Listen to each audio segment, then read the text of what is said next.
අපි මුලින් බලමු හෝමුස් සමුද්‍ර සංධිය දැන් ඇත්තටම ඇරලාද තියෙන්නේ වහලාද තියෙන්නේ කියලා. මේකට දෙන්න පුළුවන් සරල උත්තරයක් තියෙනවා. ඒ තමයි 100%ක් විවෘත කරලත් නැහැ 100%ක් වහලත් නැහැ. මේ මොහොතේ තියෙන්නේ අතිශය අවදානම්. මේ කියන්නේ කළු කලාපයක. සාමාන්‍යයෙන් කියනවා ග්‍රේ සෝන් එකක කියලා. මේ තත්ත්වයේ පියවරෙන් පියවර හොයාගෙන ගියොත් එහෙම හරියටම මේ අවුරුද්දේ පෙබරවාරි 28 වෙනිදා යුද්ධය පටන් ගත්තාම ඉරානය හෝමුස් සමුද්‍ර සංධිය වහලා දැම්මා. ජූනි 17 ගිවිසුමත් එක්ක ජූනි 18 වෙනිදා ඇමරිකාව සිය නාවික සම්බාධක ඉවත් කරනවා. එදින උදෑසන වෙළඳ නෞකා 10ක් විතර මේ හරහා ගමන් කළා කියලායි කියන්නේ. හැබැයි ජූනි 20 21 දිනවල ඉරාන හමුදාව හදිස්සියෙම නිවේදනය කරනවා හෝමුස් ආයිමත් වැහුවා කියලා. ඊට හේතුව හැටියට වුන් සඳහන් කරන්නේ ඊශ්‍රායලය විසින් ලෙබනනයට එල්ල කරන ප්‍රහාර. හැබැයි ඇත්තම භූමියේ තත්ත්වය ඊට වඩා සංකීර්ණයි. මේ හෝමුස් සමුද්‍ර සංධියේ ප්‍රධාන ගැඹුරු මුහුදු නාලිකාව තුල ඉරාන විප්ලවීය ආරක්ෂක බලකාය විසින් මුහුදු බෝම්බ 80ක් විතර අටවල තියෙනවා කියලායි කියන්නේ. ඒ බෝම්බ තවම ඉවත් කරගෙන නැහැ. ඒ නිසා මේක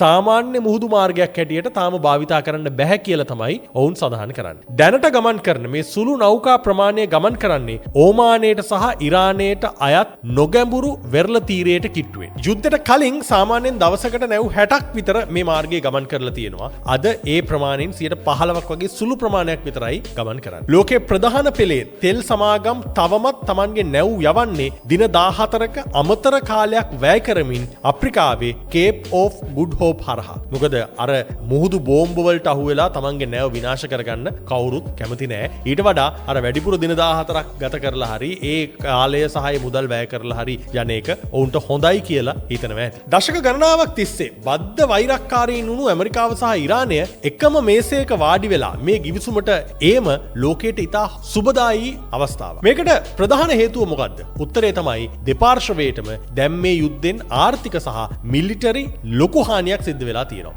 මේ ආර්ථික සහ මිලිටරි බර දරාගත නොහැකි මට්ටමට දැන් ඇමරිකාවත් ඇවිල්ලා තියෙනවා කියලායි කියන්නේ. මේක ඇමරිකාව පැත්තෙන් බැලුවොත් ඔපරේෂන් එපික් ෆියුරි සඳහා මේ ගත වූ මාස 4ක කාලය තුල ඇමරිකාවේ බදු ගෙවන්නන්ගේ මුදල් වලින් ඩොලර් බිලියන මිලියන නෙමෙයි බිලියන 29ත් 50ත් අතර ප්‍රමාණයක් වැය කරලා තියෙනවා. හාවර්ඩ් විශ්වවිද්‍යාලයේ මහාචාර්ය ලින්ඩා බ්ලෙම්ස් සඳහන් කරන විදිහට ඇමරිකාව පසුගිය වසර 4 පුරාවට යුක්‍රේනයට ලබා දුන්නු මුළු පේට්‍රියට් මිසයිල් ප්‍රමාණයට වඩා වැඩි ප්‍රමාණයක් ඉරාන යුද්ධයේ මුල් දින 4 තුල අහසට විදලා අවසන් කරලා තියෙනවා. එකක් ඇමරිකානු ඩොලර් මිලියන 4ක් විතර වෙනවා කියලායි කියන්නේ. මේ මිසයිල් තොග නැවත පුරවා ගැනීමට ඇමරිකාවට තව වසර ගණනාවක් ගත වෙනවා කියලායි කියන්නේ.